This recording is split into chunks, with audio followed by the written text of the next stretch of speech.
It's 400 CE.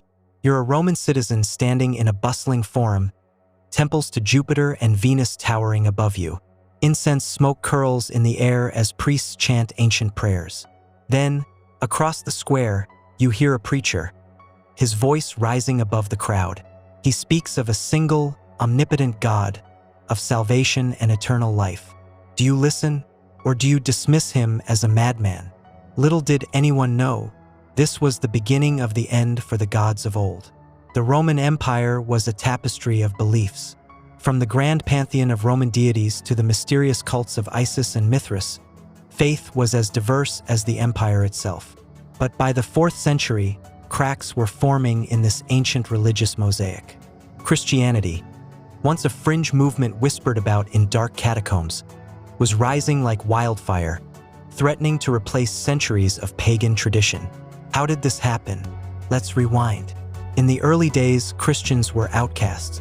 They worshipped in secret, their faith often mocked and misunderstood. Pagan writers accused them of atheism because they refused to honor the Roman gods.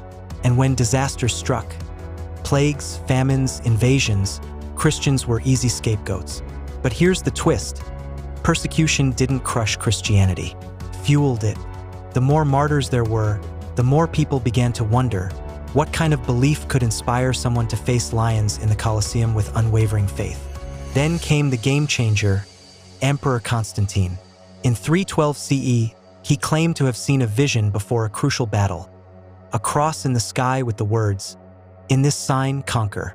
He converted to Christianity and, with the Edict of Milan, legalized the faith. For paganism, this was the beginning of the end. By the end of the 4th century, Emperor Theodosius made Christianity the official religion of the empire, banning pagan practices. Temples to Jupiter were shuttered, and sacred groves were cut down. Pagan priests, out of a job. The gods, abandoned. But was it really that simple? Here's where it gets messy. Christianity didn't rise peacefully, it rose over paganism. Imagine mobs storming into temples, smashing statues of gods worshipped for millennia. Sacred rites dismissed as superstition. The famous Oracle of Delphi, silenced forever. But what about the pagans? Did they vanish overnight? Not exactly. Some clung to their traditions in secret, practicing old rites behind closed doors. Others tried to merge pagan and Christian beliefs, creating fascinating hybrids that still echo today. So, what does this battle of beliefs tell us? It's more than a story of gods versus God. It's a story of power, culture, and identity. Paganism didn't just fall. It was transformed, reshaped, and, in some ways, absorbed into the Christian world. But here's the real question. Did paganism ever truly die? Or does it still linger in our myths, traditions, and even the calendar we use today? Ever wonder why Christmas is in December?